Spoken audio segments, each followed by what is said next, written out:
Hello and welcome to the Retail Podcast.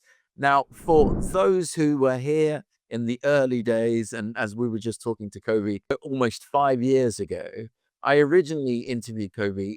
Actually, to be fair, it goes a little bit further than that. I saw him, I think, twice on stage. Once, I can't remember, at the Next Web in Amsterdam, and once before that, where he sat opposite me, obviously virtually, but it was incredible. And I thought, this is someone that every so often it will be an amazing opportunity and pleasure to just pop in and get what's at the top of your mind. Because for so long, and maybe if you tell us a little bit about the work they used to do with IKEA, I know that's like bygone days, so we don't need to dwell on that. But for so long, you had your finger on the pulse of innovation as an agency, looking to the future and helping one of the largest companies in the world remain fresh and interesting, which was no mean feat. So, Kobe, why don't you sort of tell us where were you, and then we'll just bring it up to date, and then we'll just get into it. Sounds good. And thanks for having me, Alex. Yeah, so basically, I spent almost a decade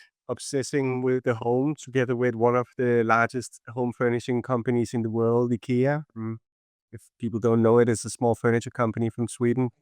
And yeah, you could say that we definitely started working with them at a time where I think many leaders, many CEOs, many people in particular in the C-suite were looking around and saying, why is the world around our company moving faster than the world inside of our company? And Yeah. what do we need to do to gear up? And at that point, the word innovation obviously had made its rounds, but it wasn't something that had really materialized in a lot of organizations, at least not in a more structured way. And IKEA was definitely one of those companies. So our role throughout those 10 years were on one side to spark a stronger innovation culture within this large company of 250,000 people. But it was also to position IKEA as a more curious company towards the world and say, hey, we are actually open for new ideas, for meeting new people. Where I think a lot of companies they tend to become so successful, they close themselves around themselves, and that can be super dangerous to live in that bubble. And then the third part of our journey was to obviously do innovation in terms of developing new pilots, helping them launch new ventures. A lot of it was focused on technology and the intersection of technology and the environment, but they were also focused on new retail models and new markets, new types of customers. And I think it was a very exciting, quite chaotic journey, but our red thread was the home.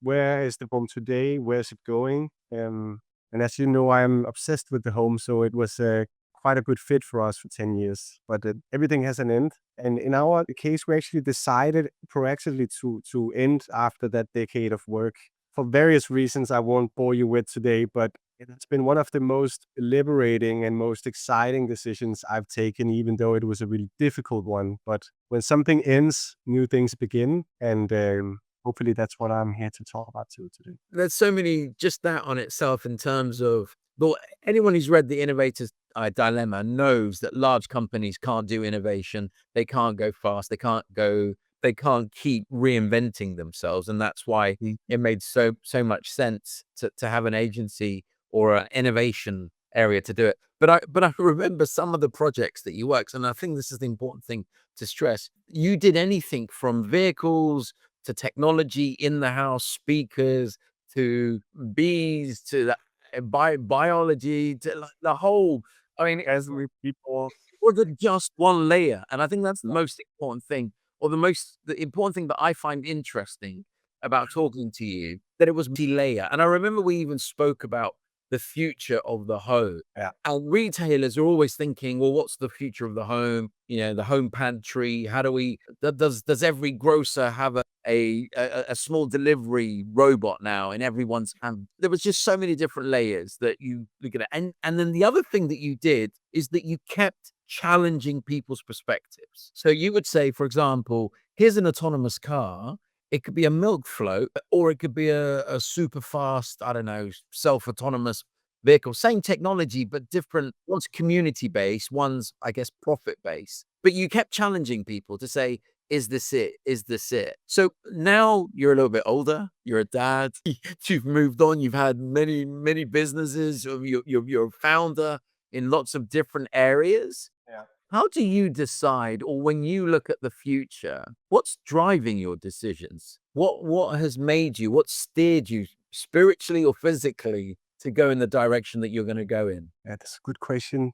I think obviously after Space 10, I had a lot of time to reflect on that, like what's next. And after so much of your life being tied up in one identity, I did come up with like these three criteria that I would look through when starting new businesses from a few years ago and now. And one of them were, a value-driven criteria that I think, you have almost a responsibility in this day and age to work on something that matter. You can do so many things, but there is also so many people, in my opinion, who spends a lot of their time on things that maybe are not that important. And if you have the privilege to actually choose, I think you have also responsibility to choose something that really matters for more than just yourself. So whether you dedicate it to local community or to the environment or to improving design or to helping others in a more indirect sense. But I think, we don't need more AI wrappers of generative images, and this whole, I think maybe not to completely point fingers, but there's definitely been a culture that has been driven by Silicon Valley, which is like, let's just make a bunch of startups and see what fails and doesn't really matter. And then we sell them and we'll make a lot of money and we do it again. But if you go a bit deeper into it, it's like, but who are you actually doing this for? And I think for me, working on something important also gives me a lot of energy. The energy, I tend to do better work. So it's like some sort of self-fulfilling prophecy to succeed if you also choose important domains. Yeah. The second one is that I want to work with people who give me energy rather than take energy from me. And I think everyone knows that feeling of being in a room and someone is so annoying because they drain you. Yeah. And I think not everyone has that opportunity to choose who they work with. But since I'm an entrepreneur, I do have a lot of downsides of being an entrepreneur, but also have some upsides. And one of them is obviously that you can, in the beginning, choose who you work with. Yeah. And I really focused on trying to work with people who give me energy because, I don't want the energy to come to me only after work. I want to also have that energy at work. And then third is quite cynical. I also want to do work where there's money. And I want to be paid what I think I'm worth. I want to pursue things that gives me financial freedom to not take too many other points of view into consideration and become more and more independent in what I try to pursue over time. So these are kind of like the three things I look at when I go into a new business. And then on the domain side, where many people are more practitioners within one craft, you can be a graphic designer or business analyst or an energy specialist. For me, I'm more of a generalist, but I do have a fixation of one domain that I want to work with, which is the home. Yeah. The new home. So whatever business I go in, it has to tie into the home in some capacity because that is where I sit with a lot of expertise. That is, I think, better than what I would be able to achieve or accomplish if I work with sports, for example. I got you. So before we get into the home, I just want to stay with you as, if you like, a leader, an entrepreneur. You've got to make financial sense, and I, can completely understand that. You don't want to be near vampires that are constantly sucking your energy. And then the first one was interesting. It has to be keep evolving and changing. I'm just curious for the entrepreneurs or young leaders, because I do have a lot of young CEOs or founders who watch this. What's been your experience in recruiting the right talent to come? Because it feels like every time you sort of land and then you need an army behind you. What's your thoughts on that in terms of how do you get people to buy in? Especially when, I got to be honest, you were very radical in those days, right? In terms of your thinking. So you needed people with a certain mindset. How do you attract? But I think that goes into that first criteria around working on something important. The machine. Yeah, like you need a mission that people get excited about. In particular with younger generations, they don't just want to work for work's sake, in particular the ones that are really good, So either they want to work with their own or they want to work for someone who's doing something important. And I mean, at Space 10, we were 40 people in-house, maybe 150 full-time freelance in peak periods. But we had more than 3,000 job applications a year in certain years. And we didn't even, No, I'm joking. they were unsolicited, right? Like they Yeah. just came in, and they were not just from universities, they were also from NASA and from Apple and from Amazon. And all of them, they basically said the same. They were tired of working in a bigger company where they felt there was too many compromises on their values. Yeah. They may also felt they were a bit too much, or maybe they were located in a place where they didn't feel their family was thriving. Yeah. So choosing as a leader where you set up shop, not just for your business, but also for your workforce to thrive outside work, is extremely important. You see many older companies suffer from that because they stick to being in their old school city that they were founded in. And it's really hard to attract international talent that needs to bring in their husband or wife with them, or their kids that needs to move school. And that whole life outside work is underestimated in talent recruitment, I think. Yeah. And the second is obviously that if you have something exciting to work on and you're good at communicating that, you will see that people are far easier to be persuaded. Then besides that, I think many leaders and CEOs, they are simply not spending enough time on it. I mean, for me, I saw that as one of my biggest responsibilities, were to find talent and headhunt leaders and persuade them and invite them to all kinds of things to say, hey, because we couldn't match their salaries, but we could match some other factors. So I think, yeah, making sure you work on something that is mission driven, make sure your system works for not just your coworker, but for their extended family to some extent. And then, obviously be diligent in trying to really bring these people in. Don't expect some hire that you have done to be able to hire the best people in the world. You should do that yourself for a long time. Okay. Final question on the past before we go to the future. I remember reading quite an emotional post from you on LinkedIn when you closed Space 10. What now, reflecting back, what's the one thing that really surprised you during that transition period of your life? What was it that got you?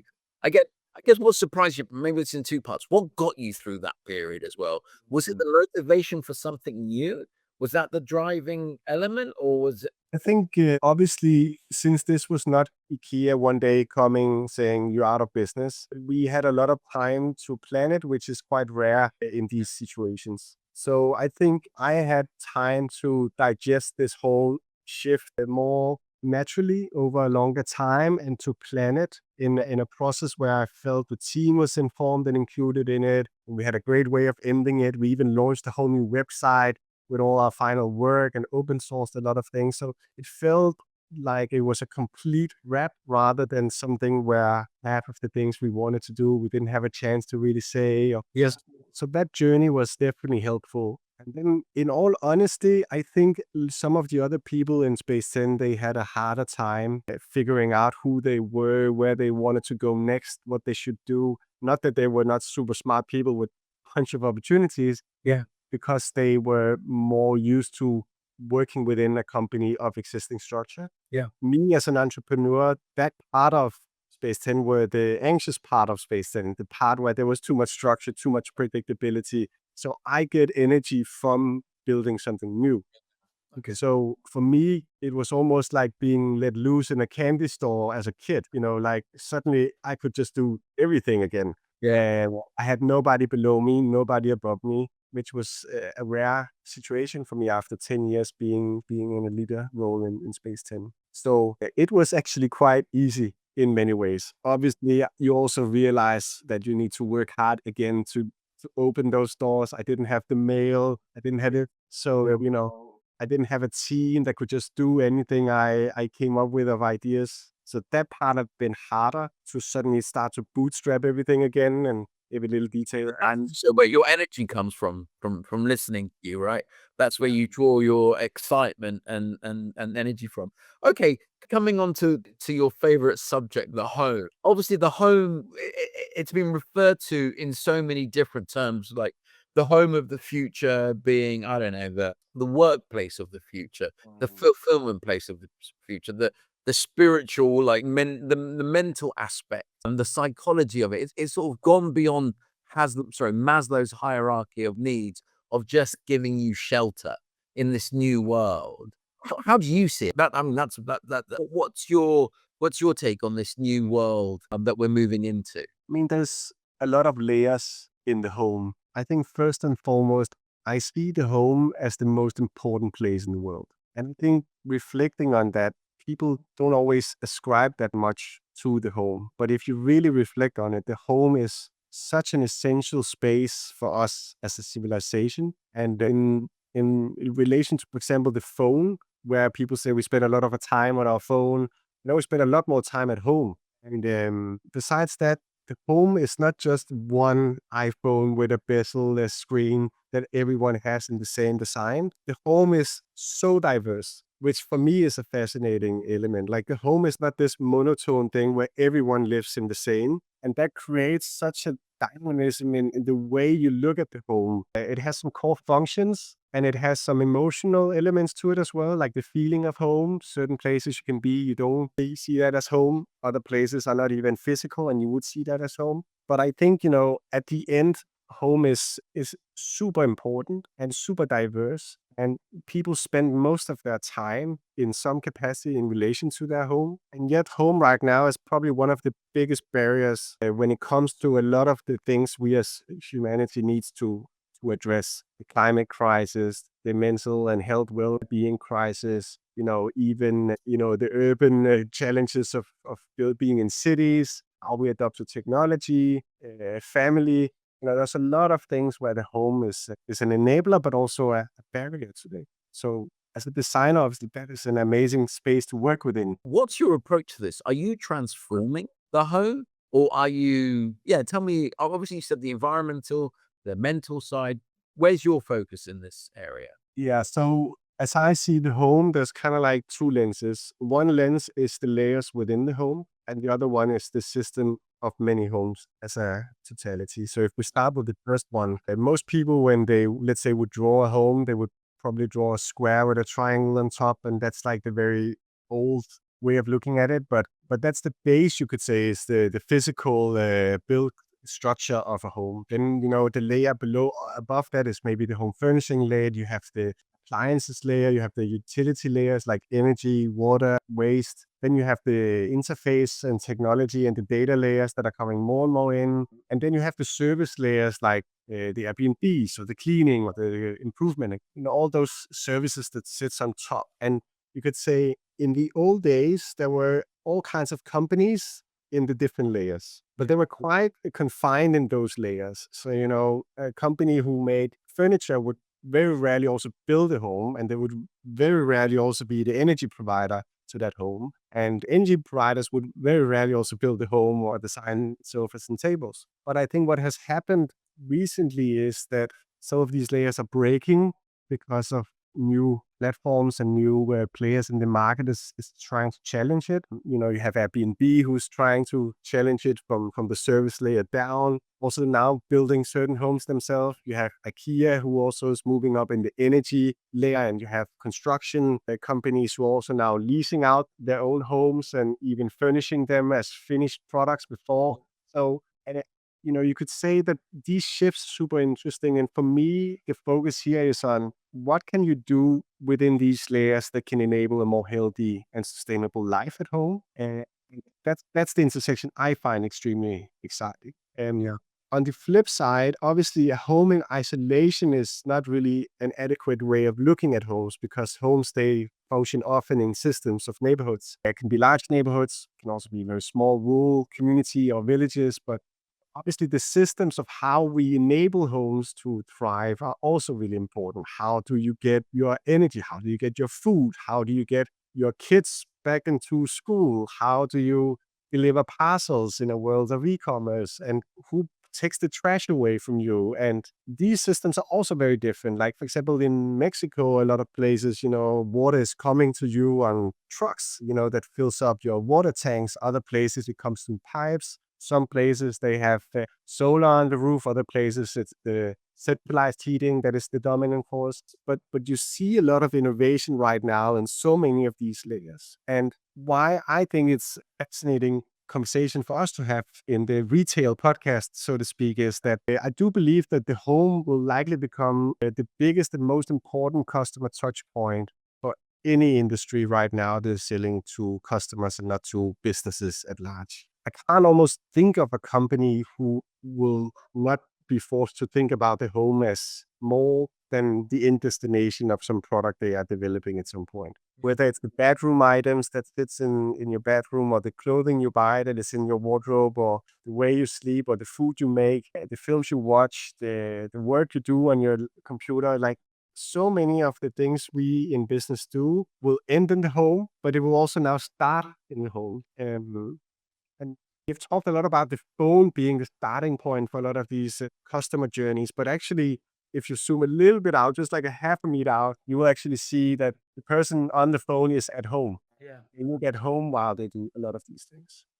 But yet, any company I've advised and worked with, they don't look at the home in that sense as part of their customer journey. In particular, not when we talk retail. They talk small formats and pick up and order points and big stores and online and Yeah, endpoint, right? It's just an endpoint rather than well, yeah, I agree with you. I mean, for a long time, especially to grocers, I've said the battlefield is the kitchen, and how are you going to own a portion of that kitchen in the future, right? What is that element that is going to be your element that restocks automatically? So, it's not just Amazon, but it's a grocer or a local grocer that is somehow in a sustainable world of delivering produce to the home.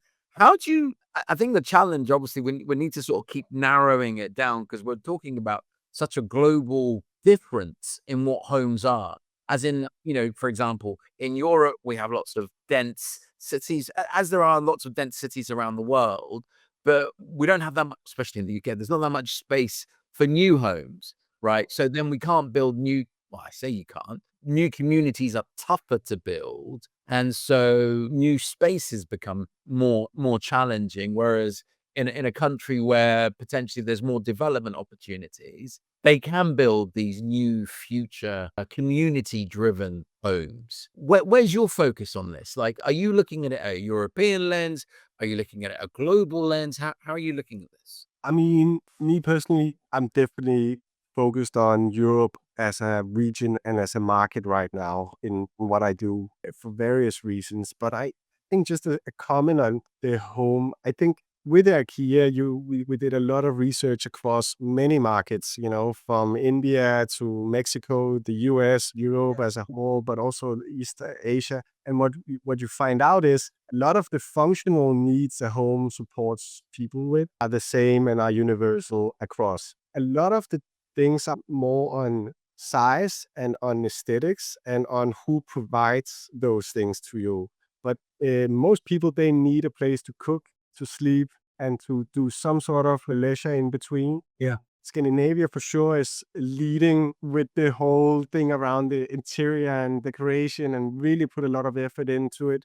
Where maybe certain countries in South Europe and even in the UK studies show that people's interest in home furnishing and interior is far lower. Yet I think overall, the home as a function is, I think, pretty global and universal. And Interesting. So a lot of people will criticize me for saying that. what about when you look at its spaces within the home? So, for example, if you're lucky, because then we can't talk about all of this then without thinking about societal, potentially people at one end of the scale may have less space. People at the other end of the scale will have more. I feel that's a generic. We say that as a sort of global rule, right? And one end you've got less, at the other end you've got more. But then how spaces are utilized, one of the beautiful things I've seen through design is how a living room can transform to become a dining room. So even if you have more space, it's actually more technology driven or design driven to make that small space transform into multiple layers. So again, how are you looking at that? Are you saying, are you just looking at the spaces individually? Are you looking at them at the layers within those spaces? How are you looking at it? Yeah, I mean, my obsession and what I'm working on quite actively right now is the intersection of home and technology. So, like, where will technology move into the home, and how will technology change your life at home? My particular focus is on utilities because I think they are so boring and outdated in many ways. Yeah. Yet it's so important, where you could say many others right now are working on VR glasses and smart TVs and all kinds of IoT orchestration that never really works. But like the way you heat your home, cool your home, the way you clean your air, the way you get fresh water from your tap, even your toilet and your shower and your, key core utilities and appliances, I think those are one of the most important and interesting areas when it comes to technology and even AI, because this is where you can enable people to live healthier, but you can also help them reduce their monthly bill Yeah. and actually really provide something of value. And the experience today within that space is insane versus what you, for example, see today in other domains of technology where we are getting really high expectations of how things should work and how things are done. So for me, that is something I find quite fascinating. And I mean, the home obviously also moves quite slow because it's such a static structure and so different. And some people would argue, yeah, but is anything ever happening with the home? Isn't it just the same like it was 100 years ago? And if you zoom out historically, the first homes we as humans had were, almost like shelters, nature homes. They were not bound to be one place, and they didn't really do much more than giving you a place to sleep and maybe a little bit of adjusted temperature. And then with agriculture, it was the first time where the home suddenly had a little bit more of a contextual anchor. So we built homes around the agricultural initiatives or things we did. And then, over time, ancient civilization suddenly came and suddenly homes also were a cultural phenomena. The industrial home came and the highway and the car, and suddenly that changed a lot. Now I would say we are in the urban home area where a lot of the homes are primarily built around cities. Yeah. And I think why it's so interesting is that the way homes function and where they are placed, they basically inform everything else in society, including retail and business. Yeah. So the urban home area now obviously has dramatically shifted the company's retail models. So, for example, IKEA suddenly saw that all their customers were living in cities as well, and all their stores were outside the city. So, All in the senses. what are we doing? And I think a lot of businesses and leaders, they often forget the home's effect on it, and they describe all the change to the phone and to the internet. But it's not necessarily those parameters alone that has changed business. It's actually a lot of them is also just how and where we live. It's just not as cool to talk about than a Cybertruck driving itself from a.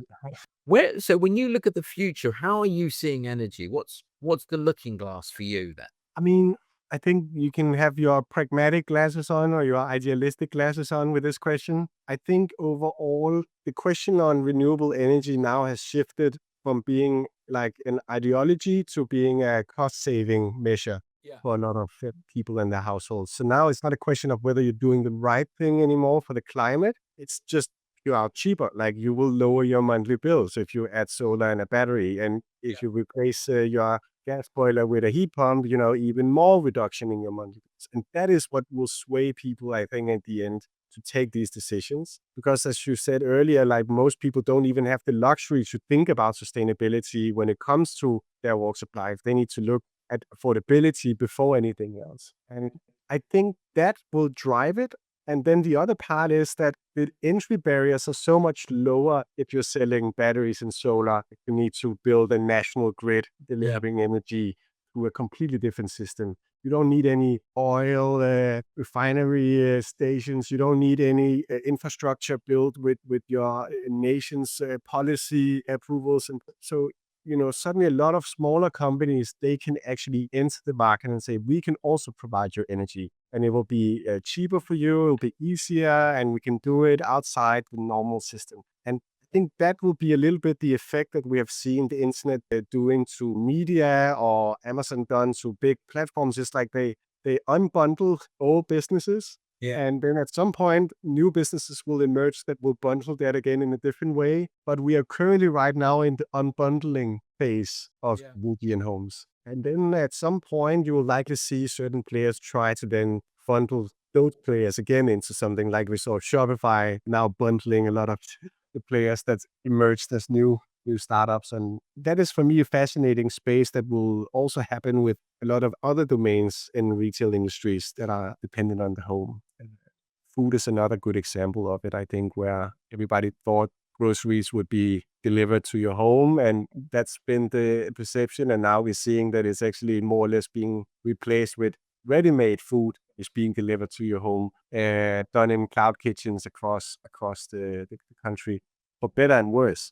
But it's a completely different system where suddenly like all kinds of people can build 3, 4, 5 businesses, sit in one cloud kitchen, sell that to the household. And while that is being done, you have the big grocers talk about whether they should deliver groceries to you at home or not. And while they decide whether they should do that or not 10 years too late, a whole different consumer trend has emerged, which is that we are eating food differently and preparing less and eating more fast and ready meals, which is obviously having its own consequences. Yeah, I think it's like the war in Ukraine has told us, all governments around the world, or specifically in Europe, how energy diversification is such an important part. Yeah, and this whole mentality of living off grid, and whether or not people can actually do it, and whether or not the government wants you to live off grid. I think that's probably will end up in a rabbit hole either way if we go that way, because I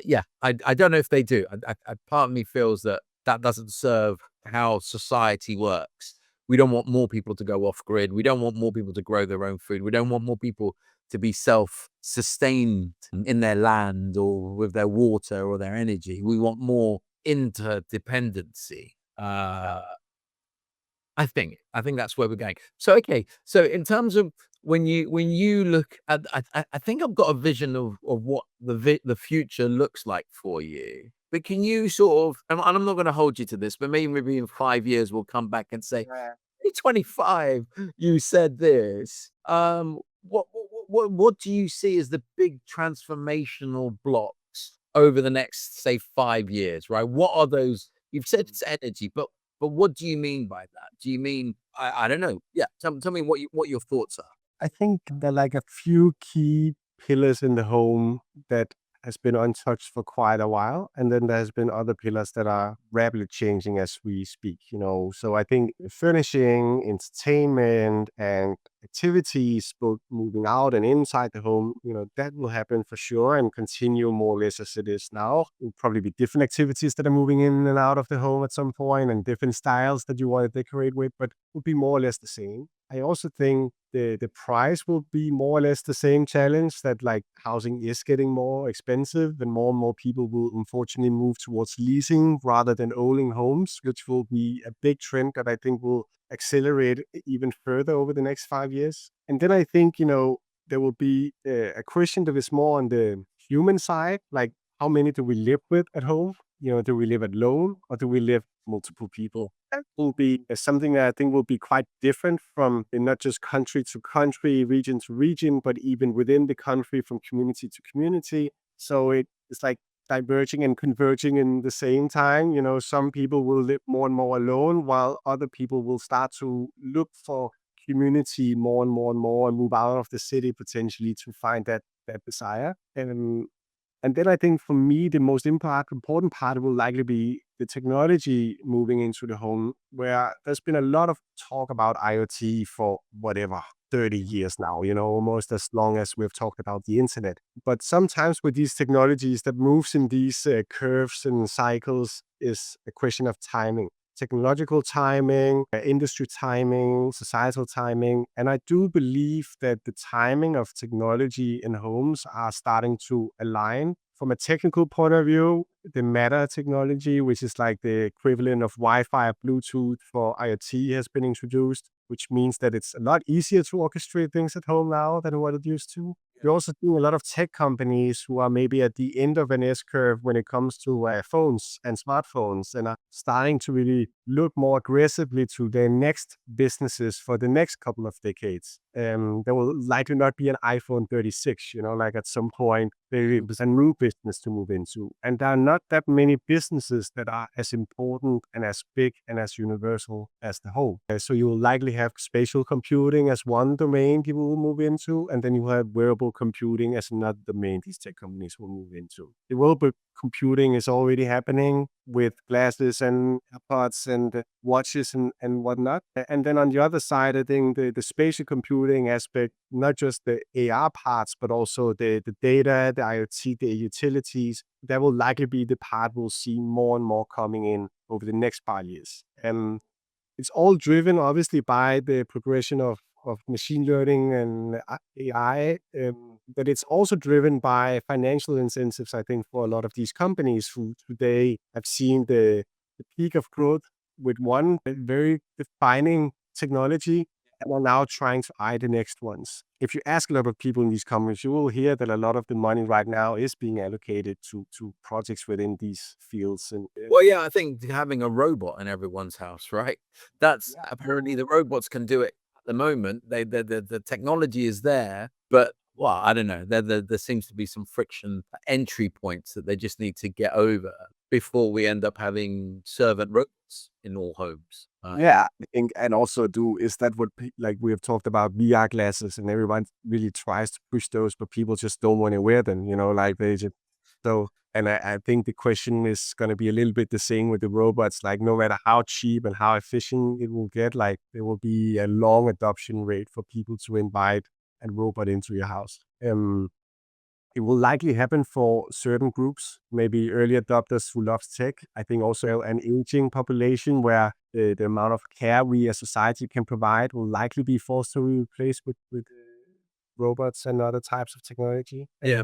But do you think the home will be a very big platform, a battleground, sorry, for technology, and new players will also emerge in that battle, and existing players will be defeated, like we saw Nokia moving down, Apple moved up. Like, who are the players who will move up and down in this game? So yeah, exciting times ahead, but definitely also a very different game than the game of smartphones, because this is not just something you have in your pocket. It's far more complex. Yeah, I mean, you've got Sam Altman and Johnny Ive with their product coming out next year. Yeah. Whoever knows what that will be. Yeah. I'm curious, this is my final question.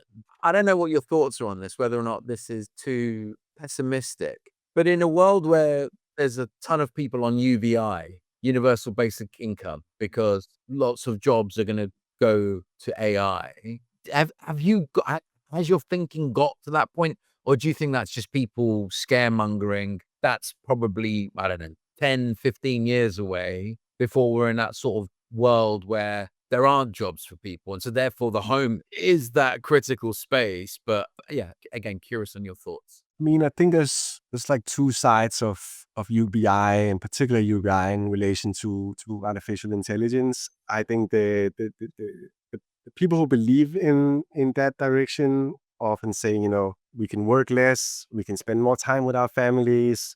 A lot of studies, including a study in Finland, shows that people on UBI actually don't end up working less. They end up doing the same and are not just being checked out as such. So some of the maybe skepticism or concerns are not there, and that there's some sort of like welfare net below everyone. Obviously, as a Scandinavian human here who's used to a strong welfare system, I definitely see a lot of benefits in catching everyone, even if they can't get a job, with some sort of minimum financial support and welfare. But on the other hand, I also think that, if everyone is suddenly dependent on the state for giving money, then it's a lot of big responsibility for the state to then treat that with respect and not use that to sway the population into certain behaviors. And I think that's probably my biggest fear right now. If you would look at certain countries across the world, they are getting a bit more authoritarian in their way of looking at,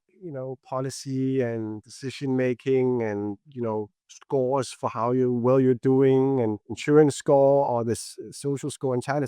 It's quite a lot broader. Yeah. And what happens if you don't do what you are, what you should do? Do they then just cut your UBI and then you're off? And can they say that if you do this, if you are believing in this religion, or if you do these behaviors, you get more UBI than those? And suddenly it becomes a quite dystopian system where obviously people being dependent on a way more mixed market of income has a lot more mode against these things, because it's other dynamics and it's more market driven. So I think certain countries could do it with success, and I think others would probably end up in a quite dystopian scenario if they rolled it out. Sure. But to answer if I think it's necessary, I definitely believe if we look at a longer time horizon, that the amount of jobs that we right now have versus the amount of jobs that we will likely have with these new technologies, I'm probably not an optimist like some of these AI founders who say that this will generate thousands of new jobs, or hundreds of thousands, if not millions of new jobs. Because if you look at the top 10 most popular jobs or occupied jobs in the world, like a lot of those, They're gone.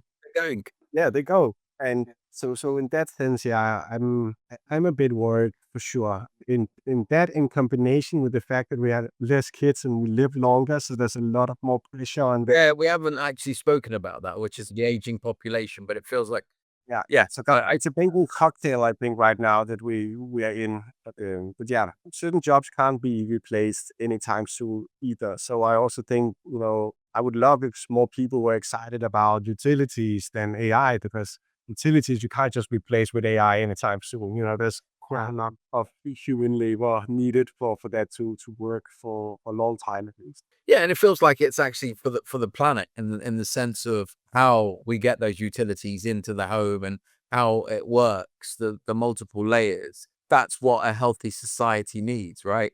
So irrespective of everything, unless we're all going to move into tents, which I very much doubt, we need that. They're the big problems that we need to solve. So Kobe, thank you so much for giving up the time to speak to us. I look forward to obviously stalking you on LinkedIn to see where you will appear over the next few months. And it's been a really fascinating conversation. Thank you so much. Thank you. Thanks.